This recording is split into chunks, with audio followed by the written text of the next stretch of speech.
Donc un petit rappel de ce que c'est SPI France et SPI CS. Donc SPI, comme dit notre grand patron, est présent partout où le courant passe. Si c'est clair pour tout le monde, tant mieux. En tout cas, moi, j'aime bien l'expression. Donc, on est un acteur de la transition énergétique et numérique. Et on adresse différents marchés. Je vais donner des exemples qui sont assez cohérents avec notre webinaire. On adresse la Smart City, sur lequel, par exemple, on déploie beaucoup de bornes de recharge électrique pour les véhicules électriques. On adresse le secteur de l'énergie, sur lequel on intervient sur des panneaux solaires, sur les éoliennes, par exemple.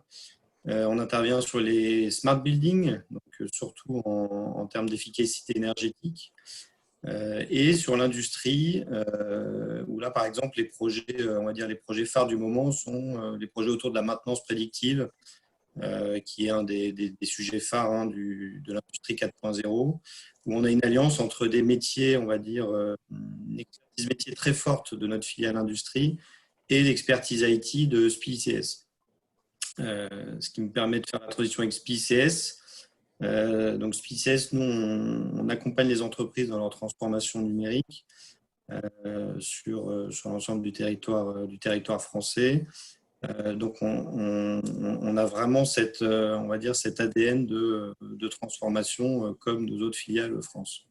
Je vous ai mis quelques chiffres intéressants sur effectivement les nombres d'employés. 19 000 collaborateurs SPI France, 3 000 collaborateurs sur 60 sites SPI CS avec énormément de sites clients et un service de proximité.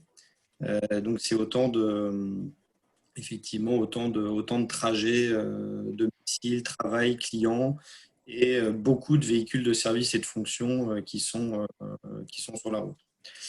Alors, donc, comme je disais, nos métiers sont voués à la transition énergétique, transition verte, et on a un certain nombre d'actions qui nous permettent aussi, on va dire, d'être présents autour du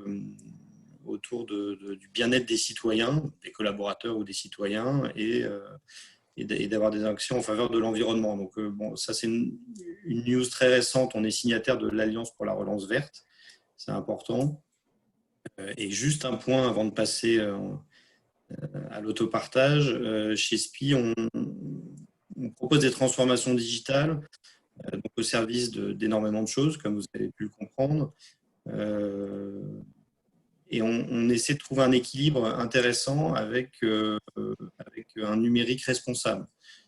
C'est quoi un numérique responsable? C'est un numérique qui fait attention effectivement à l'environnement, à la production d'équipements, à l'utilisation des équipements, à l'utilisation de l'énergie, pour qu'une transformation digitale efficace ne se fasse pas en dépit de l'environnement.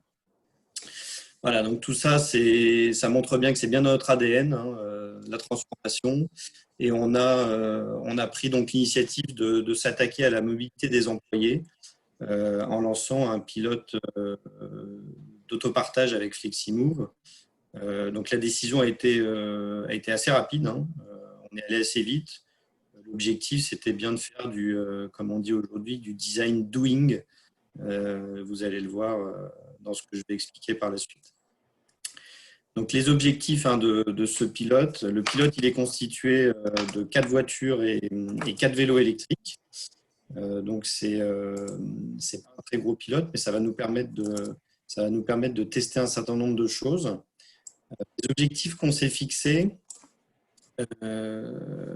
et vous pouvez prenez-les dans cet ordre-là, c'est important. Aude l'a dit en introduction, c'est bien de changer les cultures en premier lieu, que ce soit des cultures individuelles. On est tous acteurs de la transition, du petit déjeuner au coucher, pas que quand on est en entreprise, et donc aussi évidemment la culture d'entreprise. Le deuxième point qui est assez évident, c'est trouver des manières de réduire notre impact environnemental, évidemment par rapport au transport des personnes.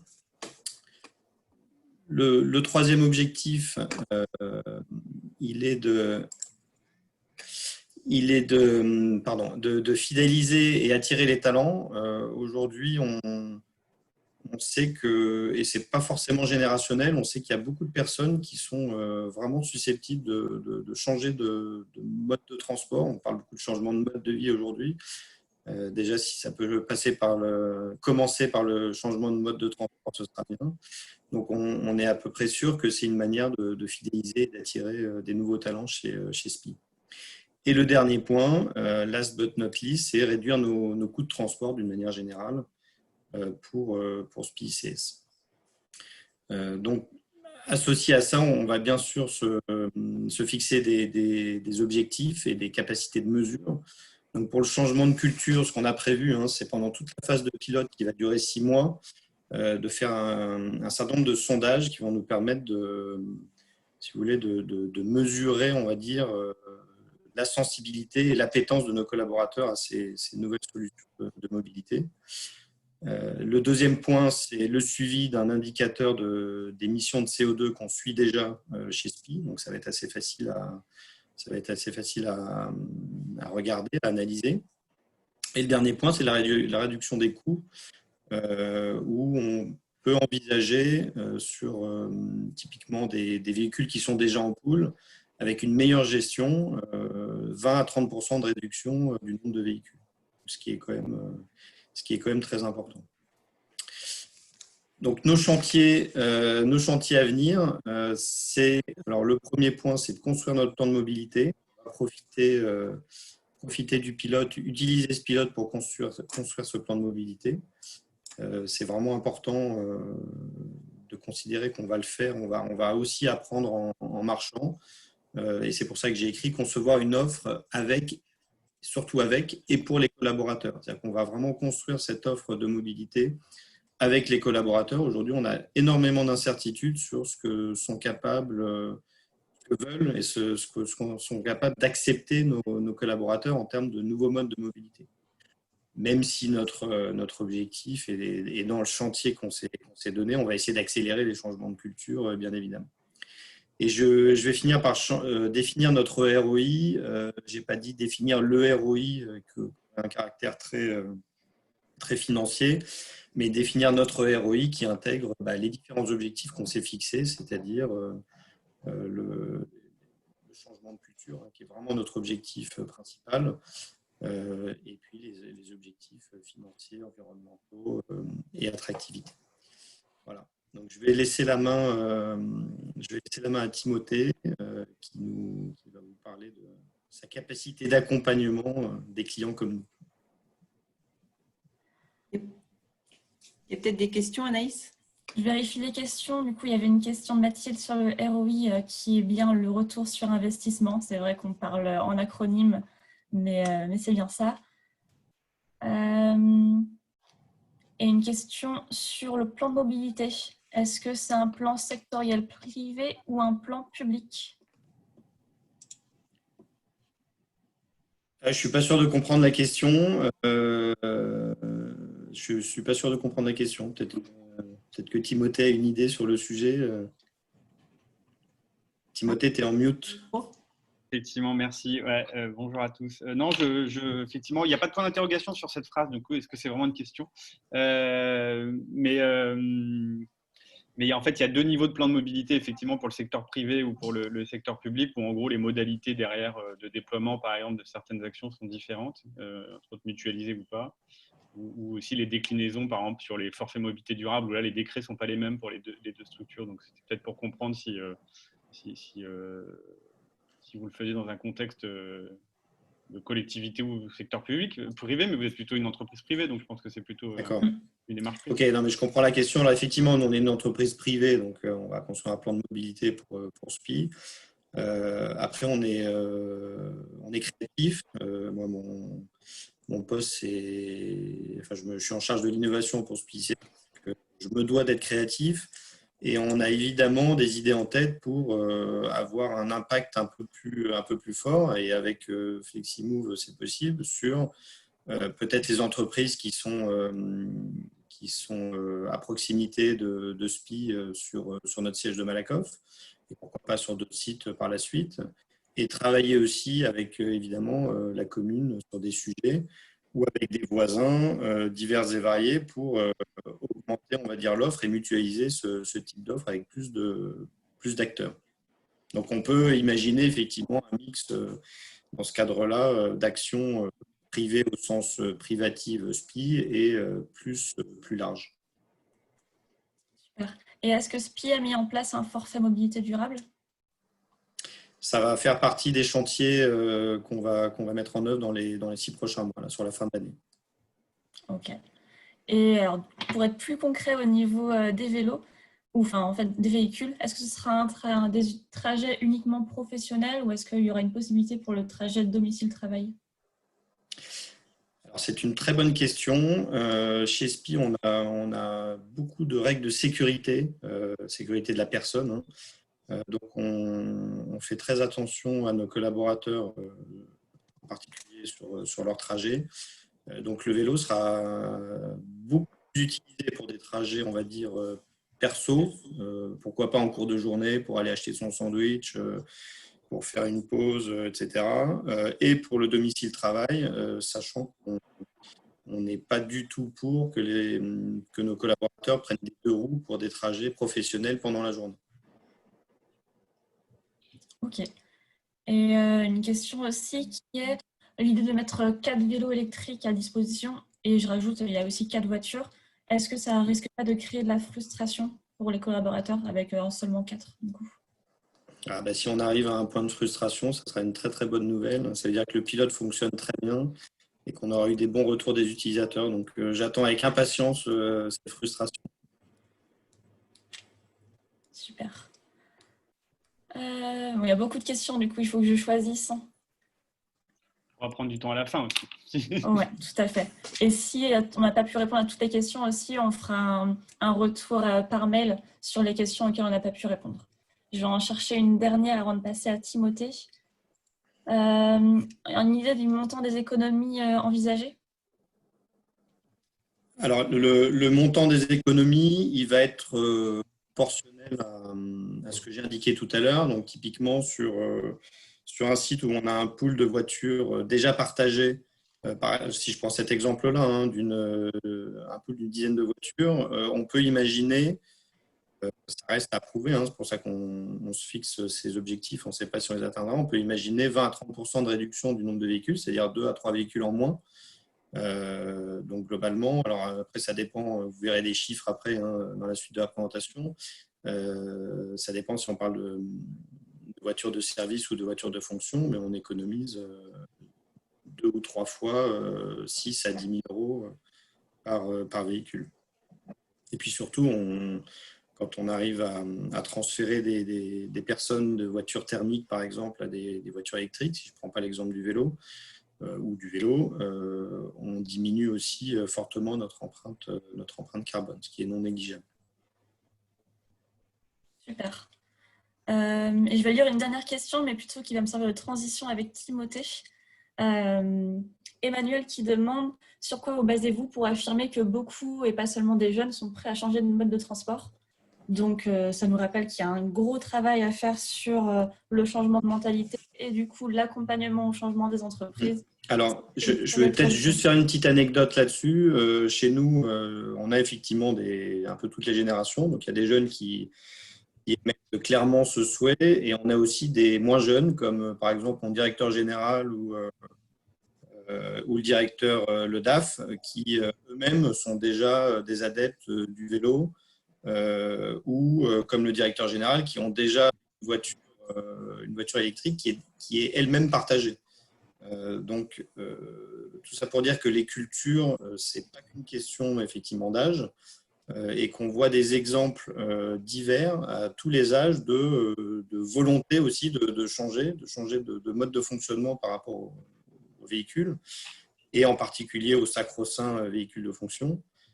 Donc, encore une fois, la phase pilote permettra de mieux mesurer ça, peut-être par tranche d'âge, ou peu importe d'ailleurs, hein, peu importe l'âge, mieux mesurer cette sensibilité par rapport à des des nouveaux modes de transport qui peuvent être soit plus propres, soit différents parce que c'est le vélo, soit différents parce qu'on passe d'une voiture personnelle à de l'autopartage. Et je vais laisser la main à Timothée. Merci. Et oui, je vais abonder sur l'âge parce que du coup, on a fait une étude sur le vélo et le déconfinement là, qui a été diffusé il y a 10 jours. Et du coup, on voyait bien que les répondants n'étaient pas, concernaient tout type d'âge, en tout cas pour les salariés.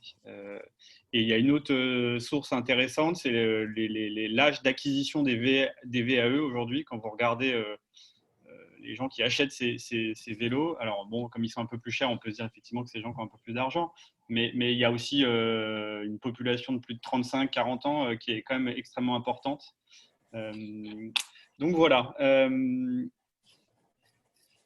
Merci en tout cas pour l'invitation. On peut passer effectivement, hein. Je vais peut-être en 2 secondes. Donc, je suis Timothée Keller, cofondateur d'EcoDev, et on est une société de conseil qui accompagne depuis à peu près une dizaine d'années, enfin un peu plus de 10 ans maintenant, les employeurs sur les sujets RSE, développement durable, et on a aussi tout un gros sujet sur la mobilité depuis 2009. Du coup, c'est pas moi qui fais les slides, merci. Je lève la main, comme ça on pourra avancer. En fait, ça m'apporte aujourd'hui beaucoup au début d'introduction de reprendre quelques chiffres clés. Donc, j'essaie de changer à chaque fois pour expliquer les enjeux de la mobilité. Donc, on parle quand même d'un enjeu financier assez important pour le portefeuille des ménages, puisque c'est la deuxième source de dépenses, ou troisième en fonction des pouvoirs d'achat. Mais majoritairement, il y a plus de gens qui sont concernés en étant deuxième source de dépenses. Environ 6 000 € par an. C'est 50 minutes de temps passé par jour dans les transports, voiture ou transport en commun, peu importe. En tout cas, ça fait quand même plusieurs semaines à la fin de l'année, les jours passés dans les transports. 3 tonnes de CO2, c'est à peu près 30% de son empreinte environnementale en moyenne. Alors, en fonction des Français, ça peut aller jusqu'à même 60%. Pour les sièges sociaux ou les entreprises tertiaires, c'est jusqu'à 80% de l'empreinte environnementale. Donc, on est vraiment sur un enjeu environnemental extrêmement fort. On voit que l'urbanisme et l'aménagement du territoire n'est pas du tout adapté aujourd'hui, enfin est complètement dédié à la voiture et donc pas adapté aux nouveaux usages. 50% du taux d'occupation de la voiture publique pour 13% des déplacements à Paris, par exemple. Toutes les agglomérations en France, vous avez un chiffre qui oscille entre 30 à 70% et pour des utilisations de moins de 30%. Donc on est quand même sur des enjeux d'espace aussi public importants et on le voit aujourd'hui avec les conséquences de l'actualité avec probablement du report des transports en commun à la voiture, ainsi qu'au vélo, j'espère. Le taux de remplissage, les voitures sont faites pour transporter 4-5 personnes, alors qu'on est quasiment à une personne par voiture dans la 99% des usages, et on transporte 1,2 tonne hein, pour une personne, donc on voit qu'on est au niveau énergétique quand même sur des gâchis. Il faut savoir que la mobilité aujourd'hui est sur la voiture, 90% de nos déplacements dépendent du pétrole. Donc aujourd'hui, se déplacer en avion, alors en train un peu moins en France, et la voiture, quand vous prenez le nombre de kilomètres réalisés, 90% sont liés au baril de pétrole. C'est 10 000 € pour un employeur, une voiture de fonction par an en moyenne. Donc ça dépend des cylindrées, etc. bien évidemment, mais c'est assez rapide. Alors là, je fais souvent un petit zoom, parce que si vous prenez une entreprise qui a même 10 voitures de fonction, on parle de 100 000 € par an. Donc passer quelques temps à étudier, expérimenter, faire des études ou déployer des solutions comme Fleximove, enfin, c'est quelques centaines, milliers d'euros. Au regard des enjeux, c'est vraiment ridicule souvent. Et les gains sont énormes. Pour répondre à la question des ROI, nous, on les scanne dans nos missions quand on peut et quand on a les données. Enfin, ils sont juste évidents, les retours sur investissement sur ce type de démarche. On peut passer voilà. Premier facteur de stress. Alors ça, c'était pour les franciliens, mais je pense que ça va devenir assez constant là, et assez fort dans toutes les agglomérations qui ont des transports en commun. Et puis la cerise sur le gâteau, donc bon, c'est pas très glorieux comme chiffre, mais troisième cause de mortalité après le tabac et l'alcool, donc c'est lié à la qualité de l'air. Et là, on a vu une étude qui est passée récemment qui expliquait qu'en 2 mois de confinement, on a sauvé environ 11 000 vies liées à une qualité de l'air qui s'est améliorée, à peu près 30% de particules fines en moins là, sur la période de confinement. Voilà donc la grande tendance. Donc on voit que c'est des enjeux, et on peut passer au slide d'après. Du coup, voilà, c'est des enjeux à la fois sur des enjeux économiques. Et là, il faut repenser quand même l'historique de ces derniers mois. On a connu quand même pour les employeurs un certain nombre d'enjeux forts liés aux gilets jaunes, par exemple, ou aux crises, on va dire, économiques, pouvoir d'achat. Donc on est vraiment sur un sujet qui a cristallisé ces dernières années beaucoup on va dire d'enjeux.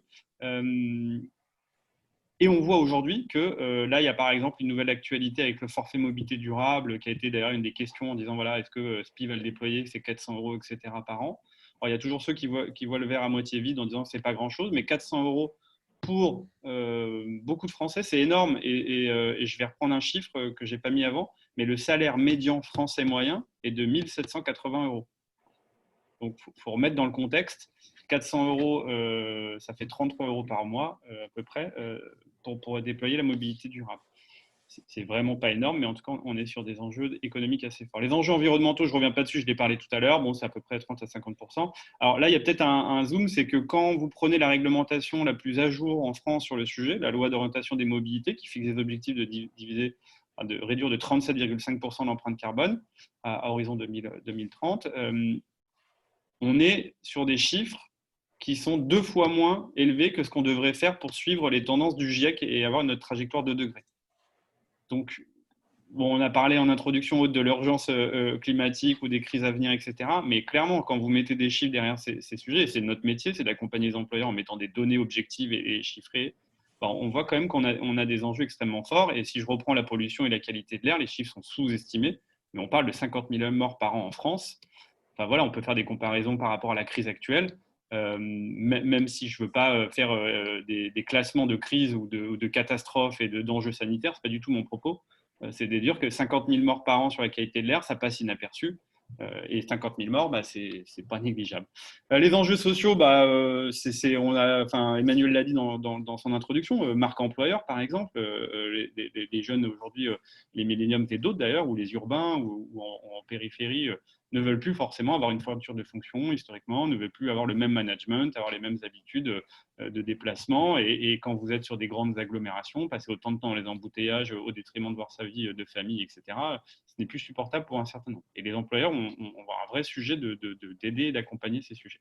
Et les enjeux réglementaires, il y a des plans de protection de l'atmosphère, donc sur la qualité de l'air, où là, récemment, la loi d'orientation des mobilités, ça faisait depuis les années 80 qu'on n'avait pas eu une loi aussi structurante sur les sujets de la mobilité, qui est imparfaite, certes, mais qui aide et va accompagner un certain nombre d'employeurs qui sont motivés sur ces sujets. Donc, c'est assez rassurant de voir que ça bouge. On peut passer au slide suivant. Alors, les plans de mobilité, parce que souvent on me demande effectivement de faire un zoom sur ce sujet, c'est quoi? C'est une méthodologie qui permet d'intégrer dans le management de l'entreprise ces sujets de mobilité durable. Alors là, j'ai essayé de décomposer de manière assez simple les différentes phases et les étapes clés, mais l'idée, c'est de se dire on doit intégrer des indicateurs et manager cette mobilité des employés, trajet quotidien, trajet professionnel, voire fournisseur ou prestataire pour certains, ou logistique fret, et que ça devienne vraiment comme une ligne de gestion, de suivi d'entreprise, ce qui n'était pas le cas il y a encore quelques années. Donc, c'est une vraie révolution parce qu'avant, on se fichait quelque part de savoir comment le collaborateur venait au boulot. Et maintenant, on commence à avoir ce sujet puisque c'est intégré dans les négociations annuelles obligatoires via cette nouvelle réglementation. Alors, les étapes, elles sont assez mécaniques. On fait une phase où on définit des objectifs environnementaux, économiques, sociaux, réglementaires, peu importe. Comme ça nous permet de mettre autour de la table les bonnes parties prenantes. Puisqu'il n'y a pas d'interlocuteur, ou c'est extrêmement rare dans une entreprise, un interlocuteur soit transverse et soit compétent sur tous ces sujets. On parle RH, dédommagement, risque URSSAF, avantages sociaux, ou RSE, développement durable, empreinte carbone, et ou infrastructure, services généraux, immobilier. Voilà. Donc c'est important d'arriver et avoir une direction quand même embarquée aussi.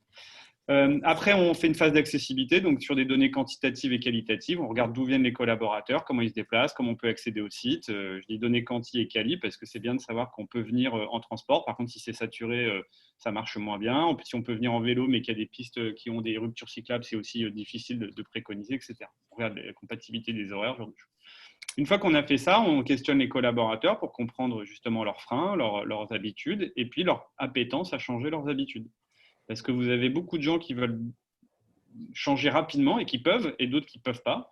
Et puis vous avez ceux qui annoncent vouloir changer, mais quand on leur donne les solutions comme Fleximove, ne les utilisent pas. Et puis il y a ceux qui disaient au début, non, mais ce n'est pas intéressant, et qui finalement, un jour au J, lors d'une grève par exemple, vont tester et vont trouver ça formidable. Donc il y a un intérêt à croiser ces données pour définir justement ce potentiel de report modal et d'utilisation et de plan d'action, et qui est la dernière phase, avec des indicateurs et pour certains, la rédaction d'un rapport réglementaire. Mais ça, c'est que le début de l'aventure. Voilà. L'idée, et je me bats contre ça, c'est que une fois qu'on a déployé ces étapes, il faut le monitorer et le suivre dans le temps.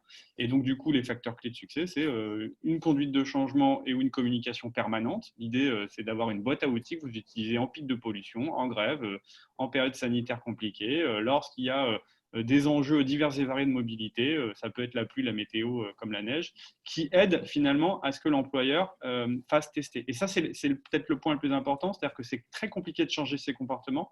Par contre, une fois qu'on a testé, dans plus de 80% des cas, sur tous ces sujets d'autopartage, mobilité partagée, vélo, etc., plus de 80%, covoiturage, etc., plus de 80% sont finalement assez satisfaits, voire très satisfaits. Et on voit bien qu'ils étaient dans un état où avant, leur cerveau ne scannait pas cette opportunité, cette solution, parce qu'on est éduqué, notre cerveau est fait de cette manière. Et dès qu'on teste, on s'aperçoit que les freins et les barrières qu'on avait psychologiques se lèvent assez rapidement. Donc après, c'est assez évident de concerter toutes les parties prenantes sur ces sujets, puisque c'est assez transverse, d'impliquer autant que possible et d'être exemplaire sur, on va dire, la capacité à faire changer les choses. C'est bien beau de dire sauvons, on va dire, la planète ou notre portefeuille, mais il faut être exemplaire, c'est-à-dire qu'un employeur se doit d'avoir une direction quand même qui joue le jeu, et puis il faut s'approprier ça sur le long terme. Voilà.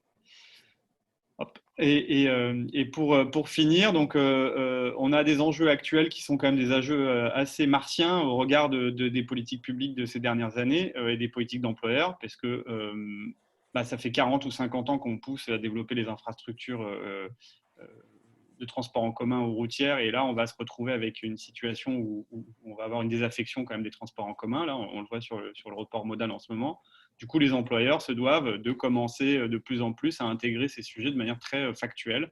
Donc, obtenir des données pour comprendre quel est le potentiel en termes de distance et de temps pour par exemple, favoriser le vélo, structurer au mieux leur politique télétravail. Enfin, tout ce qui était impossible, hein, nous, ce qu'on vit depuis 10 ans, qui était on ne fera pas plus de télétravail qu'une journée par semaine, ou jamais nos salariés viendront en vélo, c'est trop dangereux, ou on ne pourra pas décaler les horaires pour des questions de management, etc. etc. Tous ces leviers-là sont en train de sauter. Donc, c'est la bonne nouvelle, la période actuelle, c'est que les lignes bougent. Et donc, effectivement, on accompagne de plus en plus les employeurs sur ces démarches pour pouvoir, autant que possible, définir ensuite des plans d'action assez cohérents et dimensionnés. Il y avait la question tout à l'heure de pourquoi, ou est-ce que 4 vélos et 4 voitures, c'est suffisant, c'est frustrant. C'est intéressant effectivement de dimensionner et d'être complètement flexible. Voilà, on parle beaucoup d'urbanisme tactique ou d'enjeux d'aménagement. Alors même si on en parle beaucoup plus que dans les faits, la philosophie associée à tous ces sujets, c'est qu'on vit et on va vivre de plus en plus des moments inédits et qu'on se doit d'être agile. Mais être agile, ça veut dire quand même d'avoir une bonne base de données pour autant que possible orienter nos actions. Et c'est ce quoi on essaye autant que possible d'œuvrer et d'éduquer finalement ou de démocratiser ces sujets auprès de nos clients. Voilà, dans les grandes lignes, j'ai essayé de faire court et assez rapide. Je pense que j'ai tenu les délais. Merci. Super, merci Timothée. Il y a déjà eu plusieurs questions, donc je vais les poser. Vous pouvez continuer à en poser dans le chat. Une première question sur les accidents, les craintes des entreprises par rapport aux accidents de vélo. Est-ce qu'il y a des études fiables et récentes qui montrent les différences d'accidents entre piétons, véhicules motorisés, deux, quatre roues, trottinettes, etc. C'est compliqué de trouver des chiffres vraiment qui nous permettent d'avoir l'accidentologie précise nationale sur le suivi du vélo, puisque souvent tout est mélangé entre pratiques quotidiennes, domicile-travail et loisirs. Ce qu'on peut retenir, et ce que dit le président de la FUB, c'est qu'on meurt en vélo en campagne et on se fait beaucoup de frayeurs en agglomération. Voilà.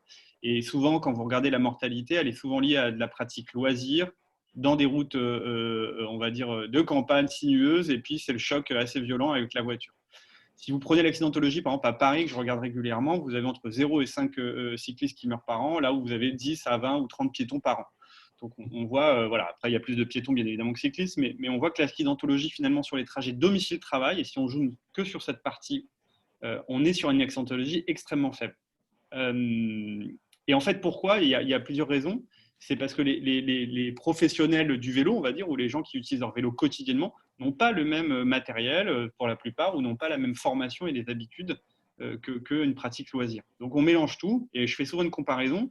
C'est comme en ce moment-là, puisque du coup beaucoup de gens sortent leur vélo de leur cave. D'ailleurs, je ne sais pas si vous avez vu, mais vous pouvez vous faire réparer votre vélo jusqu'à 50 €, tout est offert là, par l'État pour remettre en selle un certain nombre de gens. Donc, ressortez votre vélo de la cave, allez le faire réparer ou le remettre aux normes. Mais en fait, aujourd'hui, vous avez beaucoup de gens qui prennent leur vélo avec des pneus sous-gonflés, sans forcément équipement de sécurité, sans frein. Voilà. Bon, je fais souvent la comparaison avec la voiture en disant est-ce que ça viendrait à l'esprit d'un employeur de laisser une voiture de fonction avec des rétroviseurs qui sont mal réglés ou qui sont cassés, des freins arrière avant qui ne fonctionnent pas, ou des clignotants, ou pas mettre sa ceinture et laisser la personne avec 3 grammes d'alcool dans le sang pour prendre la voiture. Donc dans ces conditions, oui, c'est très dangereux, mais dans la pratique quotidienne, pour être assez actif sur ces sujets, non, on ne peut pas dire que l'accidentologie en vélo est importante. Super. Et du coup, il y a une demande de la source. J'imagine que tu pourras nous la transmettre pour qu'on la partage ensuite. Quelle source sur les chiffres? Ouais, sur les chiffres à Paris. Chiffres à Paris, c'est sur le site de la mairie de Paris. Et puis sur les chiffres de l'accidentologie, vous allez sur le site de la sécurité routière. Mais je pourrais envoyer, effectivement, il y a des tableaux, j'ai des liens, avec plaisir. Super. Et pour rester dans le thème, qu'est-ce qui va être vécu comme le plus incitatif pour les salariés pour changer de mode? Sur les changements de comportement? Ouais. En fait, ça dépend des profils. Il y a le pouvoir d'achat ou la valorisation. En fait, bon. L'argent drive beaucoup de choses, mais n'est pas suffisant sur tous ces sujets environnementaux, sociaux. On le saurait, enfin, ça se serait si effectivement c'était des sujets qui étaient connotés revenus uniquement. Mais donc, effectivement, des revenus complémentaires pour favoriser des pratiques vertueuses, ça marche. C'est-à-dire qu'on l'a vu sur les indemnités kilométriques vélo ou là, le forfait mobilité durable, ça marche. C'est-à-dire que je prends mon vélo, je suis indemnisé, c'est assez logique puisque je suis plus vertueux. Et donc, du coup, pourquoi un employeur paierait des déplacements en voiture plus polluants que le vélo. Donc, il y a les incitations financières, c'est un premier point. Je pense qu'il y a la reconnaissance aussi et la capacité qui est juste à être satisfait de faire ce qu'on fait et donc de l'accepter. C'est-à-dire qu'un employeur qui dit non, mais le vélo, c'est dangereux, je ne veux pas, c'est très pénalisant, alors que simplement de reconnaître que c'est un moyen de transport qui est bon pour sa santé. Enfin, on gagne 2 à 2,5 années d'espérance de vie quand on fait du vélo quotidiennement pour aller au travail et on divise par 2 son AVC. Donc là, ça, c'est une motivation quand les gens le comprennent sur la partie sanitaire qui est extrêmement élevée. Donc je pense que la santé, la forme physique de manière générale plaît beaucoup. Le MEDEF avait même relayé des chiffres sur la productivité, 6 à 9% de productivité pour les gens qui font un peu d'activité sportive tous les jours. Et faire du vélo, c'est pour beaucoup, c'est pas non plus une activité sportive dense. Faut pas et puis la dernière motivation, c'est aussi la liberté.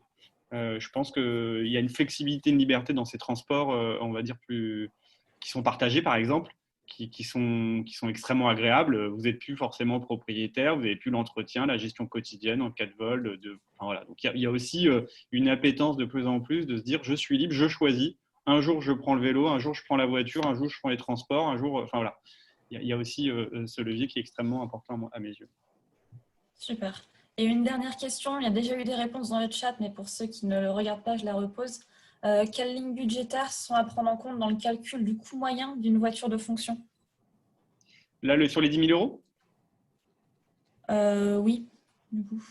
Oui, les coûts, généralement, on prend le coût du leasing, donc X euros, mais on va, je crois, décomposer un cas d'école juste après, donc je ne vais peut-être pas rentrer dans le détail. Mais voilà, il y a des coûts de leasing, des coûts d'assurance, des coûts d'essence, et il y a les coûts d'entretien de manière générale, alors qui sont plus ou moins inclus dans le leasing en fonction des contrats. Mais voilà, c'est prendre ces trois gros sujets. Ce qu'on ne prend pas en compte dans ces coûts, c'est les enjeux liés aux enjeux sanitaires. Et là, il y a une étude de l'ADEME qui est extrêmement intéressante qui est sortie en 2020 sur le coût d'entretien de pistes, par exemple cyclables ou routières pour notre portefeuille, notre santé, on va dire, bien commun. Donc, combien ça coûte dans nos impôts d'entretenir une route pour des transports en commun, des voitures ou des vélos. Et là, vous avez des enjeux qui sont énormes. Alors, les études socio-économiques sur le sujet sont assez compliquées à traiter et à transmettre. Mais en fait, vous avez des ratios de 1 à 10. En gros, ça coûte souvent 10 fois moins cher et c'est 10 fois plus vertueux pour notre sécurité sociale, quoi. Voilà. On ne les voit pas souvent, ces chiffres, mais voilà. C'est comme pour l'agriculture ou pour nos enjeux, on va dire, sanitaires assez globaux. Voilà. On ne les scanne pas, mais si on les scannait, je pense qu'on changerait assez rapidement notre vision. Voilà. Super, merci Timothée. Il reste des questions, je les garde pour la fin si on a le temps. En attendant, du coup, on va se focaliser sur la mobilité entreprise qui est partagée. Et c'est Aude qui va en discuter. Merci Anaïs. Donc l'objectif, j'ai fondé FlexiMove il y a 1 an et demi à peu près, dont l'objectif était d'aider à la démotorisation et à la décarbonation de la mobilité, c'est-à-dire que la rendre plus propre et enlever un certain nombre de voitures de la circulation. Donc l'objectif était aussi de s'adresser à des entreprises, puisque 52% des immatriculations neuves chaque année en France sont pour des voitures d'entreprise, des voitures de flotte. Donc, il y avait beaucoup de bénéfices après au niveau des salariés et des entreprises. Et donc, l'objectif était de proposer une multimobilité partagée pour les entreprises.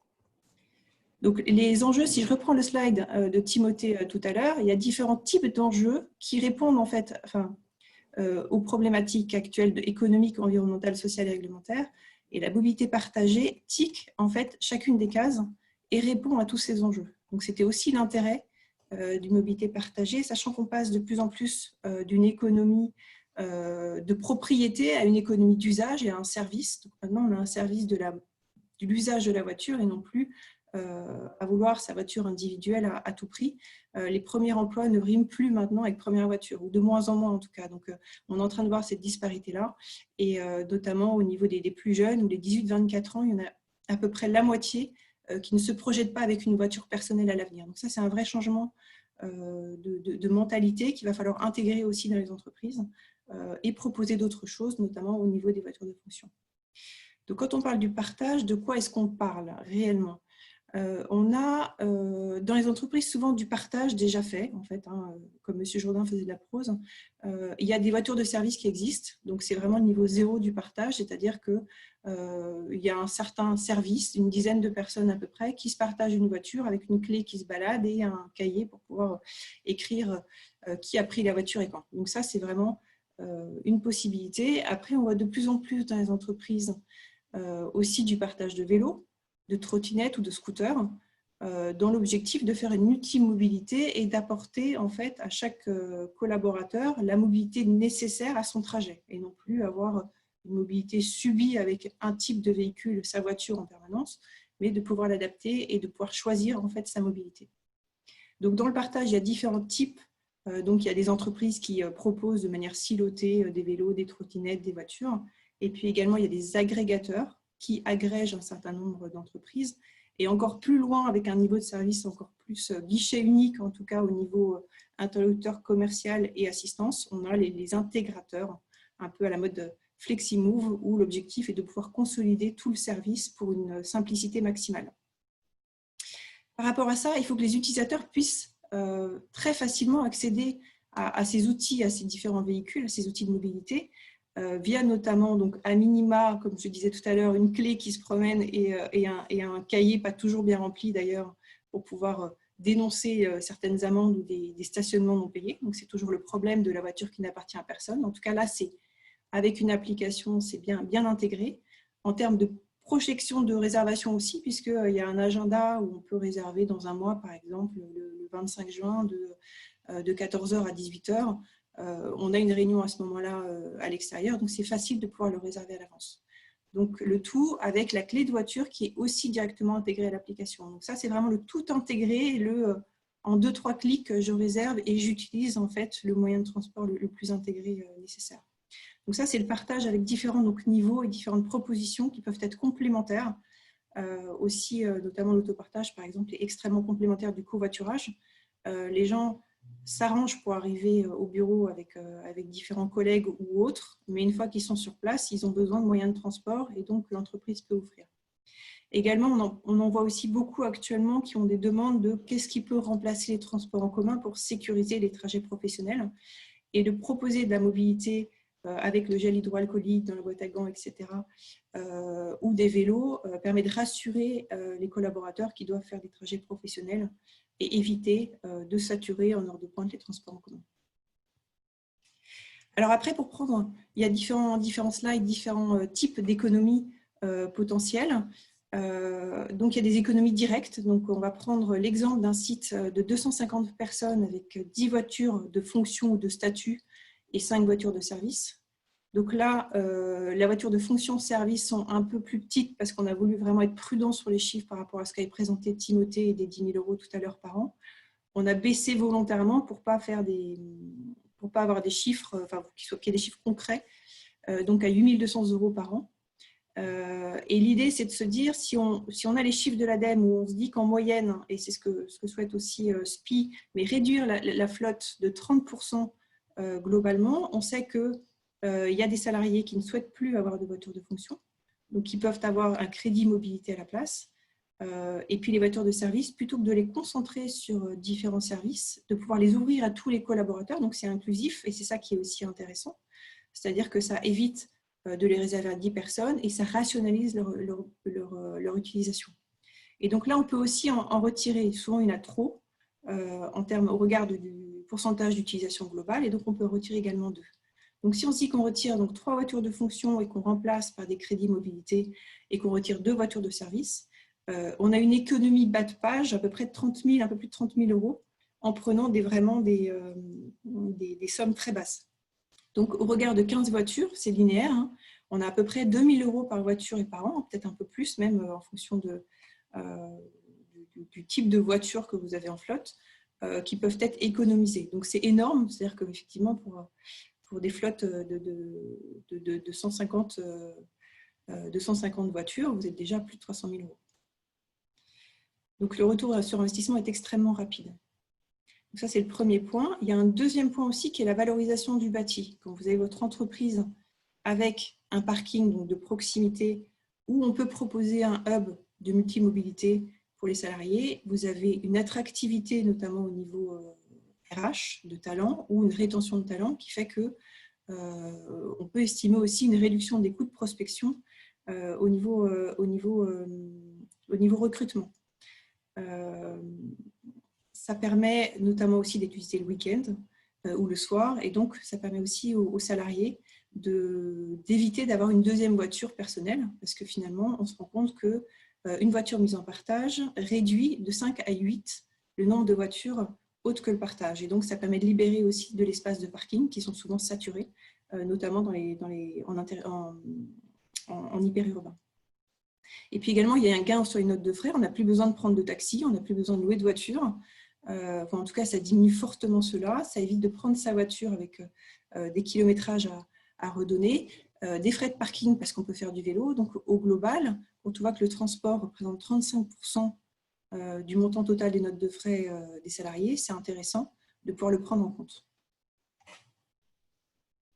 En gain de productivité, donc effectivement, il y a des coûts directs qu'on a vus tout à l'heure en termes d'économie, mais également, c'est-à-dire le temps qu'on gagne les salariés en termes de déplacement.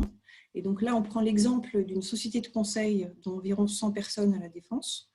Dès qu'il y a un trajet qui doit être vers Paris, Défense, les transports en commun, si tant est que les salariés veulent continuer encore actuellement à les prendre ou qu'il n'y ait pas de grève, la problématique de comment est-ce qu'on fait pour avoir lieu. Et là, c'est beaucoup plus compliqué en termes de temps.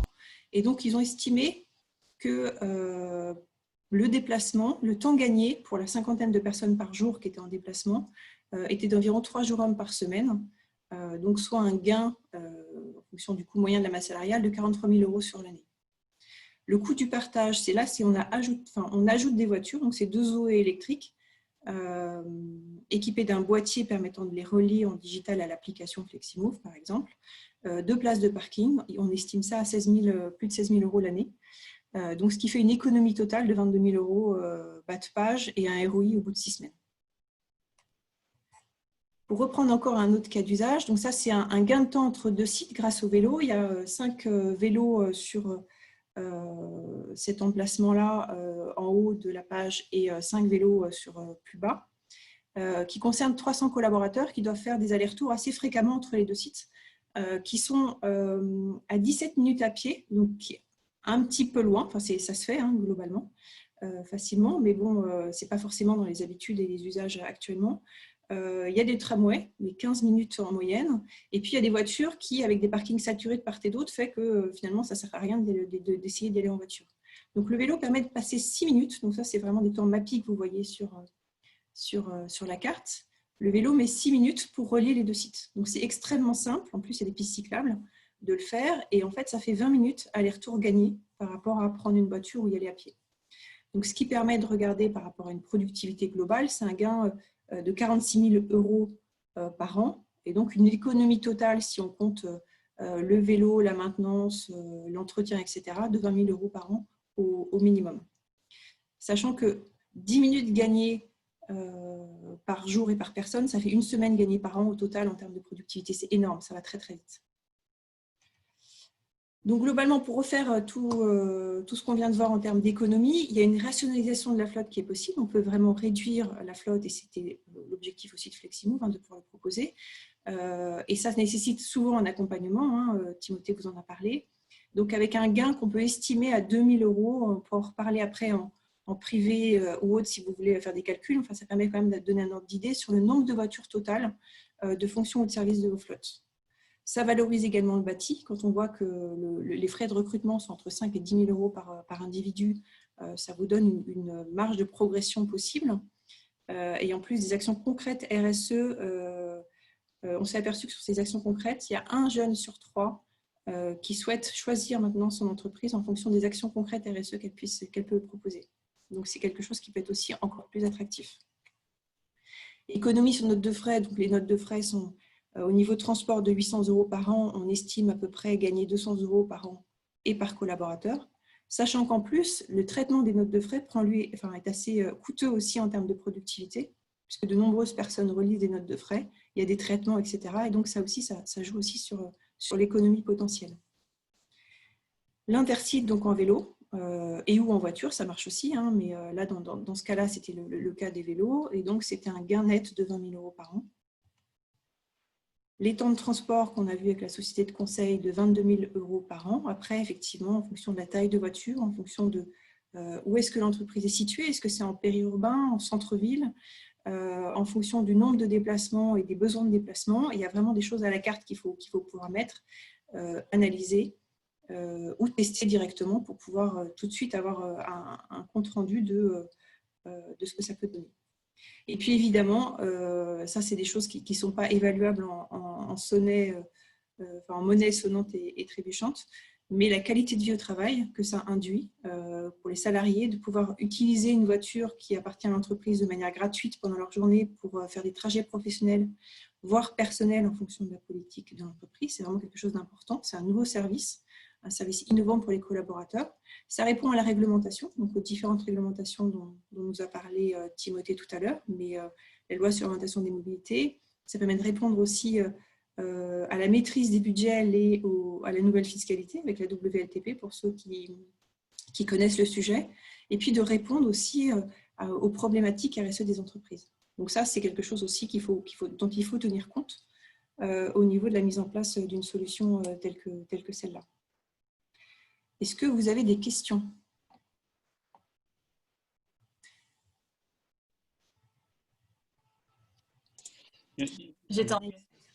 Donc, on avait une question qui était pour les trajets domicile-travail. Est-ce que vous n'envisagez pas le covoiturage entre salariés, voire inter-entreprises par zone d'activité ? Alors, je peux peut-être répondre comme client. Effectivement, on a...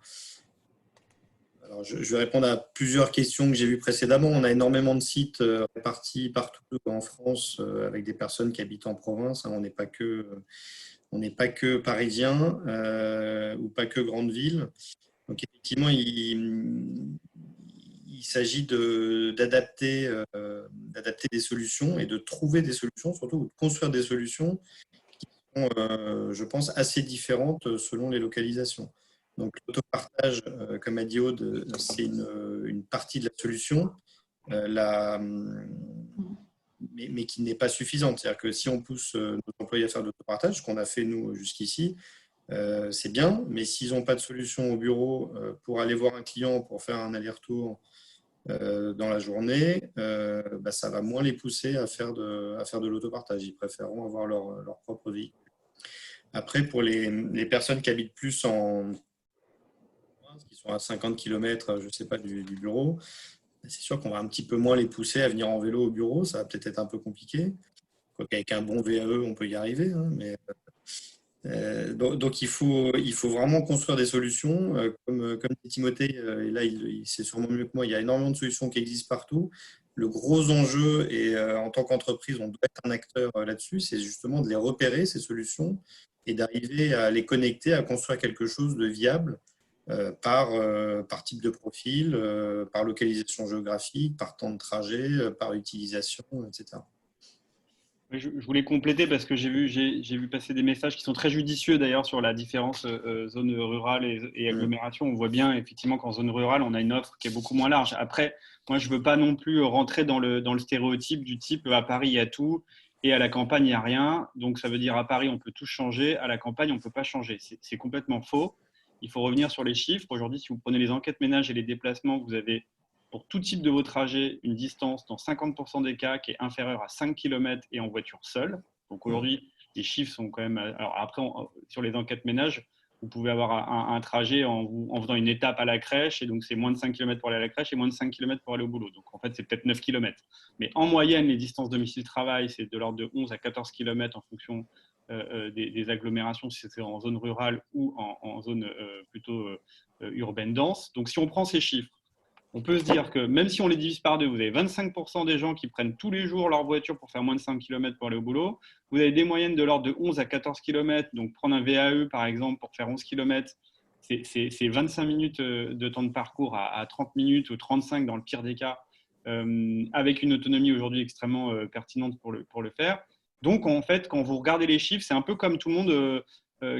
personne ne regarde TF1 Hanouna ou je ne sais qui, et tout le monde regarde Arte. Par contre, quand vous voyez les audiences, vous avez des millions d'un côté et quelques dizaines ou centaines de milliers de l'autre. Donc, voilà. Je ne veux pas être trop dans la polémique, mais à un moment donné, il faut aussi se dire que changer les comportements, ça nécessite de se remettre un peu en cause, et c'est là où après on peut se trouver tous des bonnes excuses. Et c'est vrai, notre cerveau n'est pas fait pour changer ses comportements facilement. Donc là, on est sur la réticence au changement, et le premier blocage, c'est de dire moi je ne peux pas parce que j'ai des enfants, je dois partir de temps en temps en week-end, en vacances, etc., etc.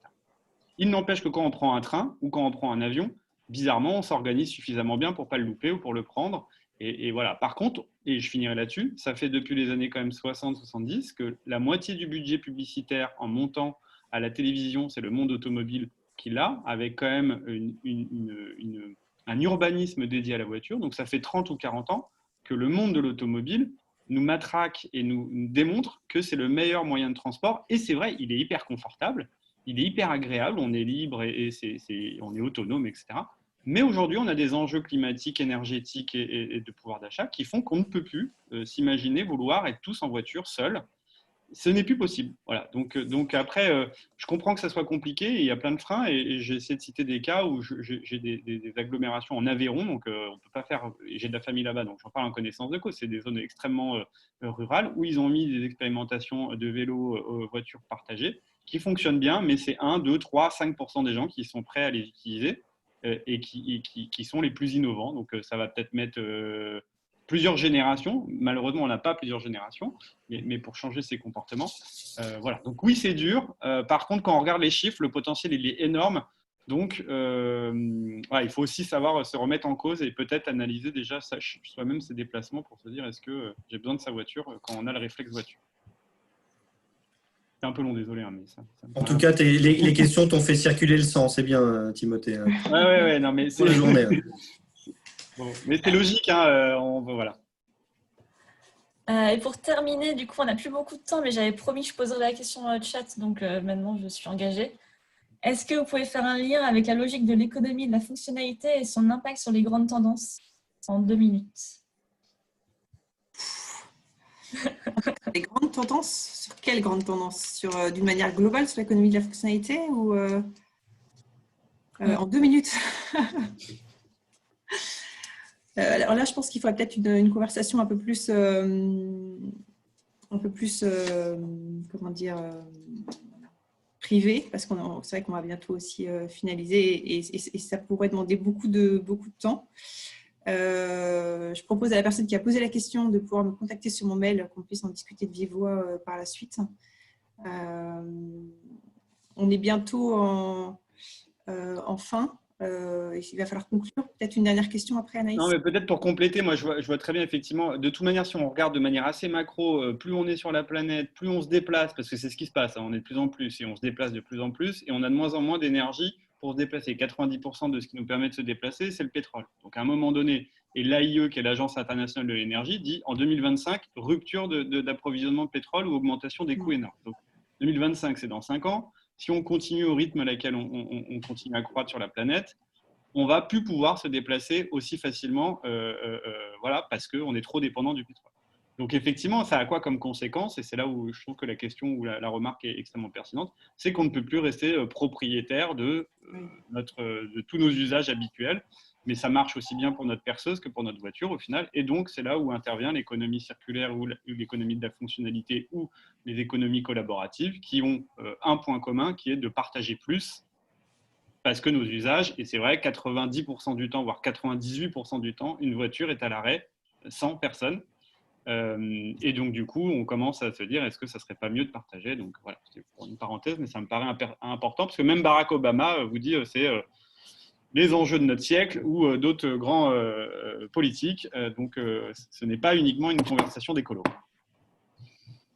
C'est vrai que l'avenir de la voiture, c'est plus la propriété individuelle, hein, c'est vraiment le partage, notamment comme beaucoup d'autres. Et on a une super loi française sur l'économie, circulaire qui est sortie là, il y a 3 mois à peu près. L'Europe nous consulte en ce moment pour voir à quel point on a détaillé des enjeux de fonctionnalité, donc de réutilisation de produits, de concevoir mieux en amont pour mieux utiliser et mieux recycler. Donc en plus, vous regardez la loi de l'économie circulaire en France est extrêmement avancée avec des objectifs qu'on n'a pas abordés aujourd'hui, mais qui sont extrêmement importants sur le taux de réparabilité des produits, la capacité des constructeurs automobiles à tout éco-concevoir et tout retravailler derrière en économie circulaire. Donc les lois viennent de sortir et elles prenaient aussi en compte le plastique avec le zéro plastique. Donc voilà, on a la chance d'avoir sur ce sujet un peu d'avancée sur les lois. Après, il faut les mettre en œuvre. Merci, je suis trop bavard. Ouais. C'est une question qui demandait une réponse très longue de toute façon. Voilà, j'arrête. Bon, il reste des questions, mais je ne vais pas les poser. Après, je vais faire une synthèse et je vous enverrai par mail les différentes réponses qu'il manque avec le replay et les slides. Et vous pouvez aussi poser vos questions. Vous pouvez m'envoyer un mail ou envoyer un mail à contact@fleximove.com ou encore anaïs@fleximove.com pour poser vos questions directement ou si vous voulez qu'on ait une conversation, on peut très bien le faire aussi dans les jours qui viennent. En conclusion, parce que là, on a quand même dépassé un petit peu le temps, hein, je pense, Anaïs, l'idée, c'est vous avez compris qu'il fallait repenser de toute manière avec les enjeux qu'on a, notamment climatiques, la mobilité dans les entreprises et aussi parce qu'il va y avoir à un moment donné une réduction des coûts qu'il va falloir mettre en place de manière assez drastique et répondre aux salariés aussi qui veulent passer à du plus propre, à du moins polluant, à du vélo, donc de l'électrique et éviter aussi d'avoir des voitures de fonction tout en ayant quand même des avantages qui leur permettent de ne pas perdre cet avantage-là ou de prendre sa voiture pour s'en servir une fois tous les 3 mois. Donc, il y a de nombreuses solutions qui existent. Hein. Le partage en est une, hein. Il y en a d'autres, effectivement, le covoiturage, les vélos de fonction, etc. etc.